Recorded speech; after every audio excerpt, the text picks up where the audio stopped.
Hello there.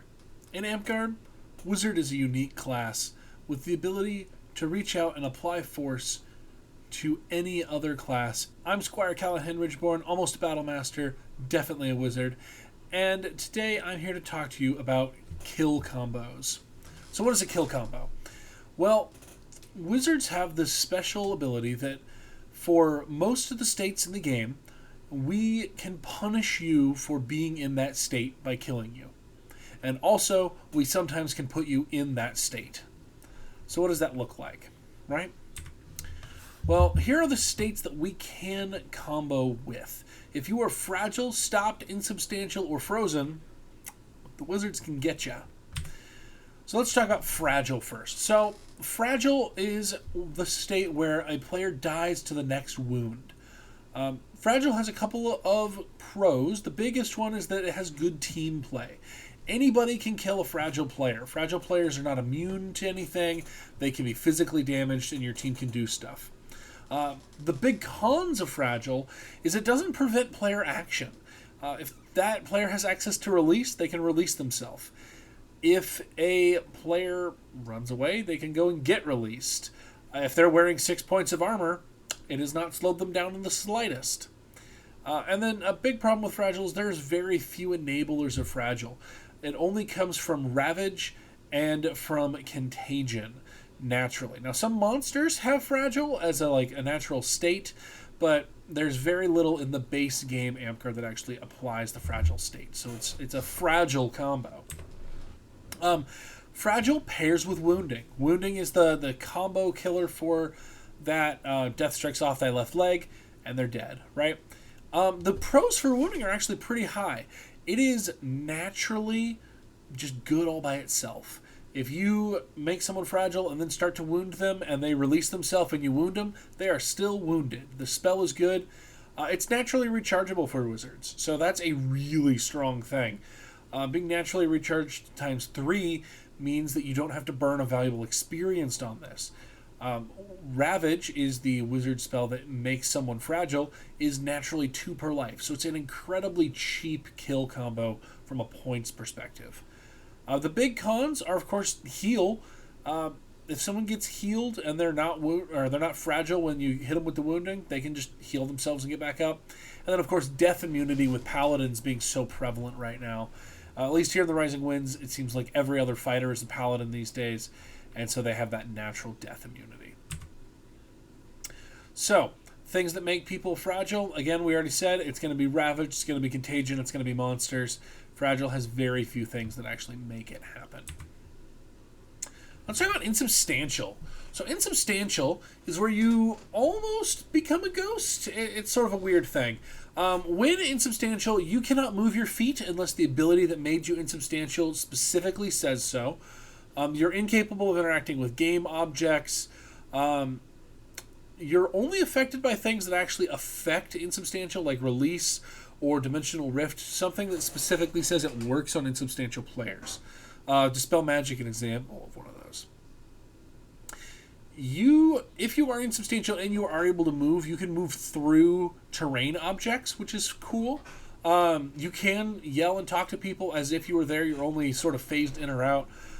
The way I think about insubstantial is, and this is going to make me sound like a ginormous nerd, but in the Magic the Gathering official story, Nicobolus, the fearsome dragon, has a canonical ability to half planeswalk where he can become insubstantial. He can be on the plane interacting and dealing damage and things, but nothing can actually touch him because he's only half present. While you're insubstantial, you can charge abilities, you can do all sorts of stuff. So insubstantial is a really good state to put yourself in. But if you can force an enemy player into insubstantial, they can't get away. They cannot run away. They can't attack you. And you can use range of touch on them. You can walk up and hit them with those touch range spells.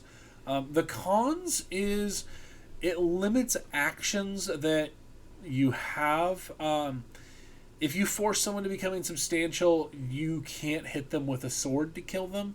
You have to do something else first.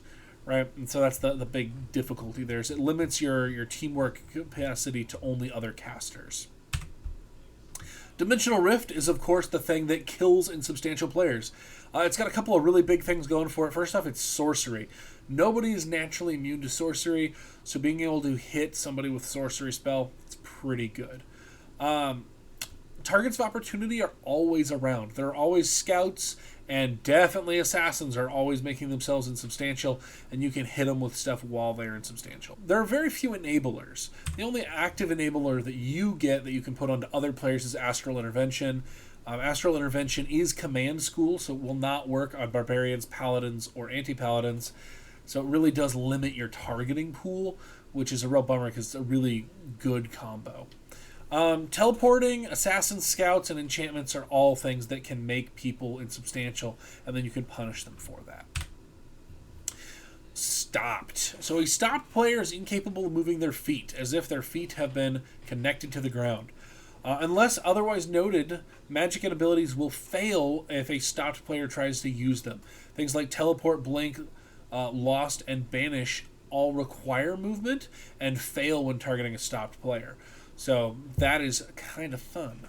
The big pros for being stopped is it stops them from moving. They cannot chase after you anymore. It does allow for team melee kills. They can circle, they cannot pick up their feet, they can't pivot at all. They have to maintain their current orientation. So you can fully flank around them and try to get them, and they just have to try to twist at the hips to try to block your shots and stop you. And it's a really common state for other classes to put people in. Stopped is something that a large portion of our classes can hit people with, and then you're able to combo off of them. The only real con to stopped is that it doesn't stop their arms from moving, so they're able to try to attack you still. So if they have a pole arm, they could get you from a good distance. If they have a short sword, it's less of a threat. Drag Below, of course, is the combo for stopped. It is Death School, which is a big con because paladins are probably the most popular armory class I'm seeing out there right now. It is a level 3 combo, so you can hit. This is technically your first kill combo, is that Drag Below with a stopped effect. It hits most things pretty well, and it's easy to find stopped players because there's so many enablers for it, right? You have Entangle Ball at level 2 personally, you have Lightning Bolt at level 3, Hold Person at level 3. Archers get Pinning Arrow. Pinning Arrow is the premier ability for archers. They love using Pinning Arrow. And there are some fringe examples of enchantments that will make you stopped. Heart of the Swarm specifically comes to mind, and you could deal with that with Drag Below, but mostly these other things. Frozen. A frozen player may not move, speak, or take any action. They can only be affected by mechanics that work in states in general, like Release, or frozen specifically, like Shatter. Otherwise, the player and their worn equipment and everything on them cannot be affected by combat or magic or anything else. It is important to note, Dispel magic will hit a frozen player. You can dispel them. A frozen player cannot interact at all with you. They cannot run away. They cannot release themselves. They cannot hit you with their sword. So frozen is without a doubt the best state to put someone into. Another pro for frozen is that there is going to be incidental frozen around the battlefield. Druids and healers get the ability to make people frozen, and they sure do love doing it.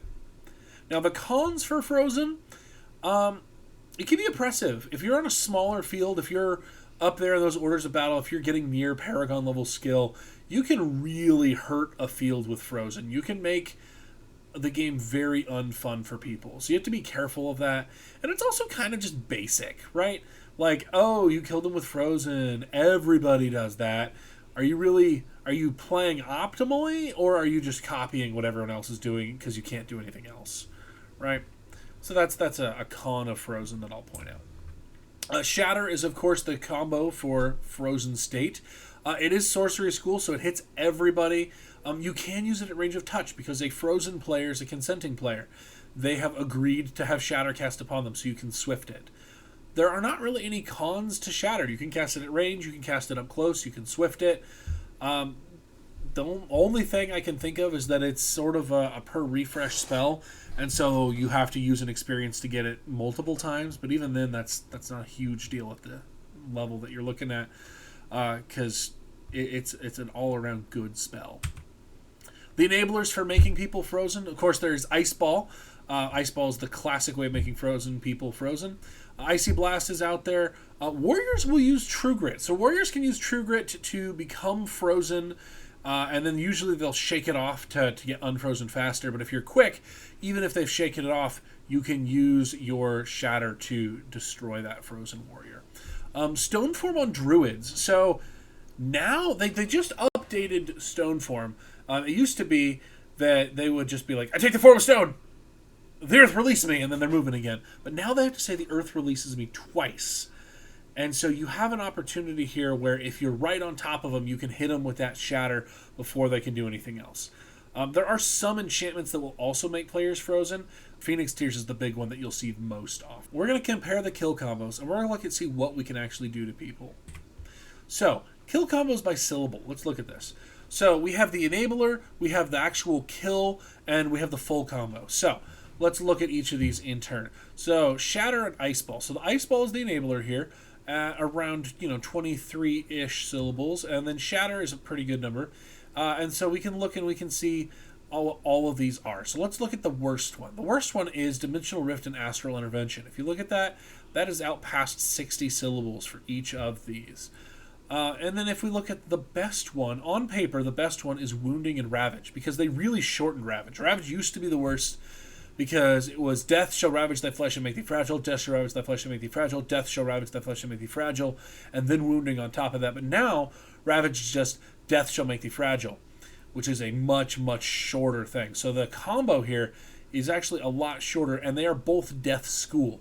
So they do hit everybody except for Paladin, and they're a very point-efficient combo. So even if you're not necessarily planning on running and hitting with Ravage, it might be worth picking up a Ravage, because it is 2 Ravages per life for 1 point of magic. And so for 2 points, you get a pretty reusable kill combo that hits a majority of players. Now, the classic is, of course, Shatter and Icy Blast, which comes in at a middling number of syllables. It does put them into the best state, and it is sorcery, so no one's immune to it, making Icy Blast arguably the strongest kill combo.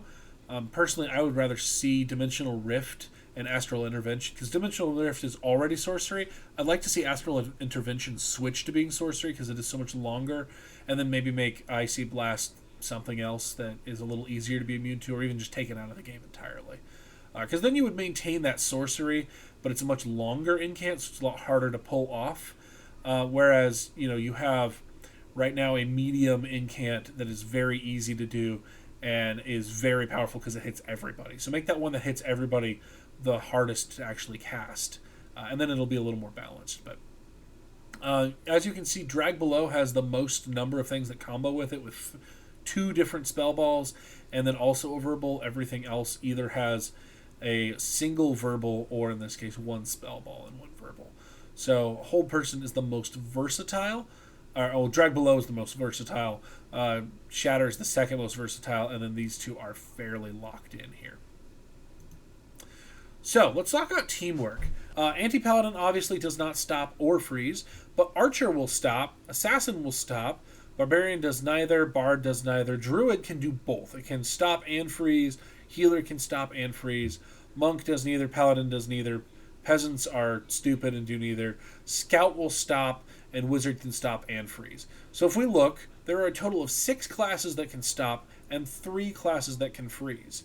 So that means that it's easier to find incidental stopped players that have been stopped by somebody else, than theoretically it is to find players that are frozen by other players. So, how do you choose the right kill combo? There's a couple of things to consider when choosing a kill combo for yourself. How do you choose? Well, we're going to consider our field type. So if you've been paying attention to the channel, we've got a video out about evaluating battle games, and in that we talk about the field type. There are open fields, closed fields, and mixed fields, and knowing how big your field is and how wide it is going to determine some things. Are you going to go for more of a spell ball build? That's better on a small to medium-sized physical field than on a large field. The average skill level of your players, how quick are they with the releases? What do you have to do? What classes are there? What immunity prevalence is there? Is nobody playing Paladin? Then Wounding and Ravage might actually be a really good combo for you. Is everybody playing Paladin? Then you should stay away from Wounding and Ravage, because they're not going to be good.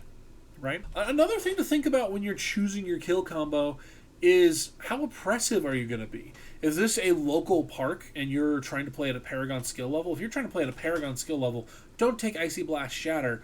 Take something that's actually going to make you practice and stretch yourself to actually be enabled at that local park instead of just killing everybody's fun. Frozen is a very powerful ability, but it can really ruin people's day. If you are practicing, you want to get up to that Paragon level that people chase all the time, myself included, practice with different things. Try spell balls for a bit. If you don't like the spell ball combos, go to the verbals, but take everything but Frozen.